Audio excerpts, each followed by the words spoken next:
Battle Arena Melbourne. We are here. This is going to be our top 8, our Tekken World Tour Master event.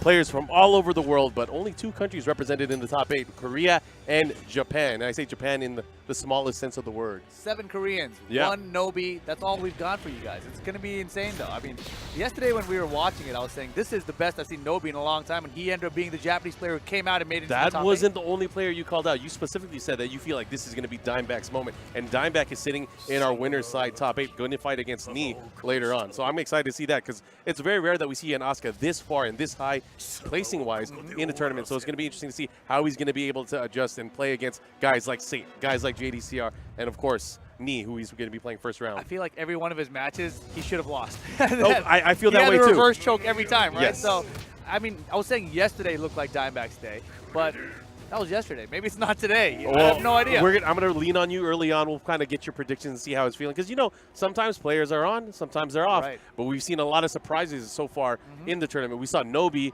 finally stepping away from the Dragunov, like he was been saying, using Steve. He used Steve to qualify into our top 8.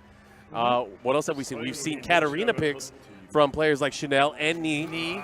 And it's kind of insane. I mean, there's a dark horse, I think, in our top 8 as well. We have Nightmare Ulsan.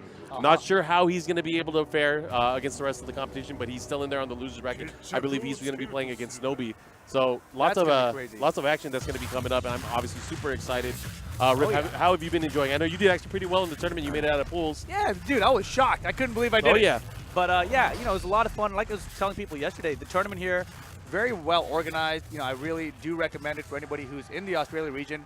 You know, it definitely stacks up to all the other competitions I've been to in America. Lots of love to everyone over from the Couch Warriors team, and of course, New Game Plus TV, putting on an amazing event, and not just that, not just for Tekken, for every other fighting game that's here.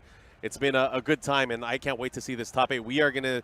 We're going to see maybe a momentum shift, maybe some changes in our top 8, or our leaderboard, I should say, for the Tekken World Tour.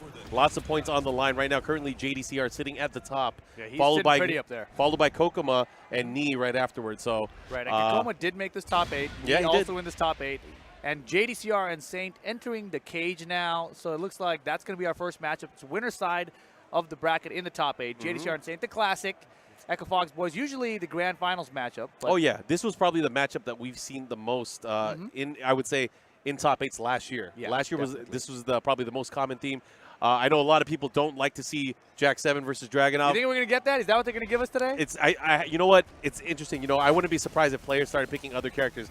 This was the tournament of surprises. We've seen a lot of different characters from different people.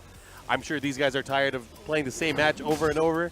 Maybe we'll have some surprises. You know, I saw JDCR this morning when I came in, and I was like, hey, man, are you going to win this tournament? And he laughed, and he shook his head. He said, 50-50. He's just a 50-50 kind of guy. That's the exact same ratio of getting a wall stage versus a non-wall stage. You're right. It's either going to happen or not. And it seems more likely like it's happening a lot. Have you noticed that? I've noticed, you know, sometimes we would get sets where it'd be 2 matches of straight no walls. I don't know. Maybe it's like, you know, we're on the other side of the world. Things rotate the other way. I feel like it was a secret patch they put in. Maybe. You know, first, he's like every stage had an equal chance showing up, but now it's like, nope. Yeah, there was the Mr. Naps version of the patch where he would get his stage all the time. Now it's always the Wallace stage. But I can't wait to see this. Looks like both players are getting ready. They're settling the in. The Echofox boys, 2 players that need no introduction. Obviously, if you don't know who they are, easy to find information on them. They were recently featured in some really cool stuff that HyperX did. They did that was so funny. The video where they were testing out American junk food or gamer food, I would say. This is food? Yeah. That was the best they had. I think it was Twizzlers, It was Red Rope Twizzlers, yeah. They're like, this is tires. Yeah. They obviously, they must know what rubber tastes like. Ew. Ew. Come on. Ew. Man, I didn't mean that kind of rubber. I was talking about tires. Anyways, we're going to go into the matchup. I believe we'll probably see Jack from Saint, but I feel like the guy that has some flexibility on picking his character is going to be JDCR. But, you know, there's no problem. He's been winning with JDCR, or with Dragunov in the matchup. I mean, you know, maybe Saint, maybe it's his time to pull out something else. Saint does have an Eddie. He does have a Bob. But yeah, we haven't seen this Bob in forever. Oh, yeah. Forever. He's one of the players that really put Bob on the map, too. So we'll see what he's able to do. Way back in Tekken Tag 2 days. Yeah, almost a decade ago. You know, no. I'm talking about Tekken 6 days. I went with both. These guys were both recently in Southern California. Yeah, you guys went on a nice honeymoon. We did. We went on a little honeymoon. I took them to Disneyland. But, you know, it's cool because I got to talk to Saint and JDCR there a lot, and, you know, just hanging out. But Saint, I didn't realize he was such, like, a stick aficionado. Like, he likes dissecting the sticks. I heard he took stick. one of your levers. Yeah, apparently I'm never getting it back. Okay. Like, he promised me that I was going to get it back, like, as a loaner. Because I told him I had one of the original levers from Tekken 6 from the main arcade. And he says, like, oh, please send it to me. I was like, he's like, I'll fly to California. I'm like, what? And so he was here. I was like, all right, just take it. Just give it back to me. It's like a souvenir for me. Oh, but yeah, he literally talked to me for 20 minutes I should talk to straight. this guy because I know he likes sneakers and he likes Arcade 6. That's my dude. 20 minutes straight. He talked about the stick components and how he tweaks his stick mid-tournament match. So like, not mid-tournament match, sorry, mid-tournament. So he'll play one set against like JDCR now. He'll be like, oh man, I didn't like something. So he'll go back to his hotel room, switch it up, and come back for the. That's not common. That is definitely not common. Uncommon. People usually stick to the. But oh man, I got JDCR next. I better tighten up the backdash. Yeah, it's crazy, man. He's obsessed with it. I feel like. All right, guys, we'll be back. We're gonna let this match play. We'll be back in like 20 minutes. Yeah, it's gonna be Dragunov versus Jack, huh? Damn. Well, this is the way to start off Tekken 7. Drag7, Dragunov. Yeah, that's the one. One of those two characters will win. Who do you think is actually going to take it this time, though?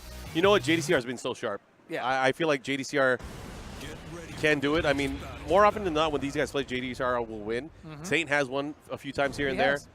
But, man, the way JDCR has been playing lately, I mean, we saw what he did at the Korean Master event. I think this is his tournament to lose, not his tournament to win.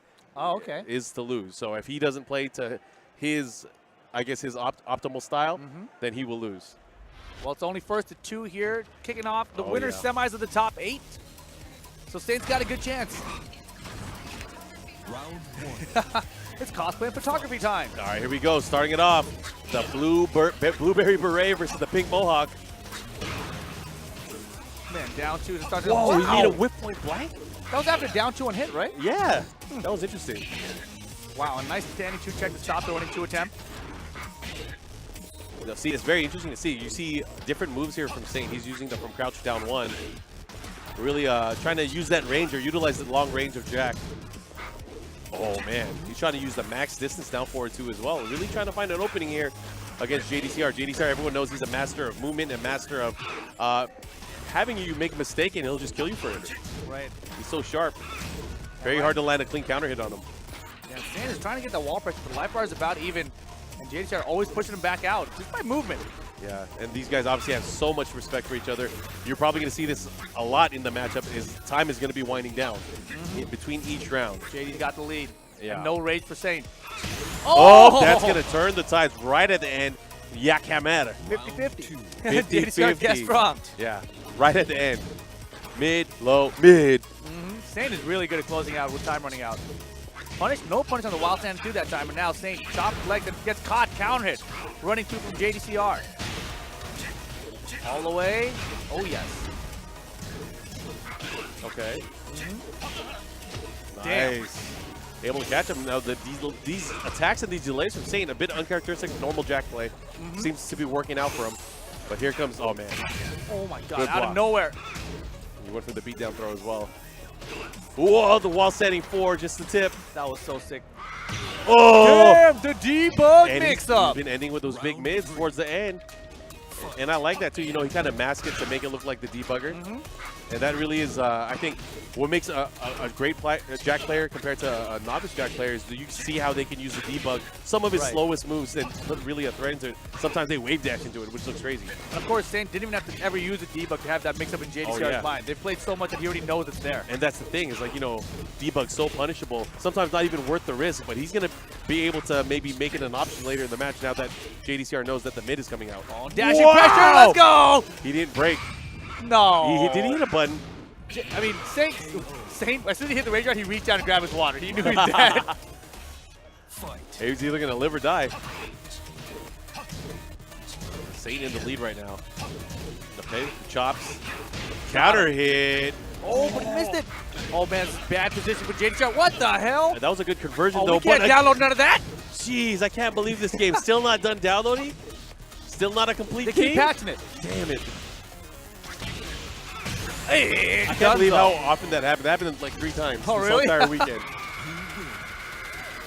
Man, that was a pretty strong first game for Saint. Oh, yeah. It looks like JDCR are going to stick with Dragunov still. It's time to switch characters. Hey, Hachi. Hey, Hachi. You got to be louder than that, Rip. He's already a stage select. I gave up. I wasn't really committed to it. There's still a back button here. There is actually. You're right. Oh, we never see this in tournament play, this stage. Oh, really? Geometric Plane and Kinder Gym. Those two are the ones that we rarely see. Kinder Gym is nutty in terms of how low it comes up. All right, we're going to start this off. Let's see. Now, Saint at the advantage. He's up 1-0 here. He takes another win. He will be moving on to our winners finals. Right, that would be, I mean, guaranteeing himself a top 3, yeah. Exactly. But here we go. Game number 2, Saint. Early lead. He's definitely like saved up all this stuff for JDCR. Like, I'm gonna hit him with all the mix-ups today. Oh yeah, and you know, like we're seeing these tools. Like obviously, Jack's optimal low that we see usually is the down back 1, right? Saint is using from crouch down 1. He's using a really long range low that's very hard to punish at max distance. And he tried to jump over strat with Jack that time. So unorthodox for how he usually plays. He's been hanging out with Rip too much. Yeah. Them jump overs at the wall. Got to be careful. Okay, he's fishing. Not able to get it there with the back 4. Has an opportunity here, but he has a sliver of life left. It's not looking good. He's going to keep trying this down forward 1. Oh, God. Sidestep. That was exactly what he wanted. He better mix it up. He's going to get running 2. I can feel it. Countered running 2 incoming. Or crouch dash 1 from JDCR. I would just throw out the fist. Oh, did you see the range on that? Maximum range. That's exactly why he's been using it. He's been trying to build up not just the damage, the mental damage here in the matchup. Wow, he's delaying everything, making it look good. Hey. Oh, what is he knows something. Look at that. But now he's in a bad position. He's going to have to be careful because he has less room to move around here. Knockdown. Oh, JDCR God. with the stompy. Oh. Got it. Oh, man, everything's hitting right now. Oh, what are you doing, natural. Okay, now Saint starting. Oh, my God. That move is working for him. That is the move. 3. And he's 1 round away from sending JDCR to the losers and moving on to our winners finals, potentially. Yo, the 50-50s are working out for Saint right now. Oh, man. It is all hitting. Saint is looking sharp today. Like a knife. That's not a knife. Chop. Okay, here we go. Damn, running 2 again. Oh, my God. Yo, the pressure. JD's like had enough of it. Yeah. You know Saint's going to be looking for that forward 2 now, though. Oh, to the big stop. Into the back 2 follow-up. Nice whip punish there. JDCR trying to continue with the pressure, but he's opting to go for a neutral state in the middle of the stage. He's got the life lead, but Saint chopping it away now. Where's the mids? Oh, he goes for wall standing 2. I like it. Yeah, such a safe option. Like, did I get you, Doug? Look at this. And that's crazy because, you know, most of these matches don't look like this, but these guys have played each other so much. They're mixing up everything. Yeah, the delay, the timing. Oh, my God. What is it? Are we going to get another mid? Debug mix-up? Oh, my God. Yo, Saint. Yo, Saint. All right, I like how we all picked JDCR, but he just got wrecked. Dude, I told you, first 2, I mean, Saint, obviously, though, he came out like he had JDCR scouted to the next level. Guns blazing.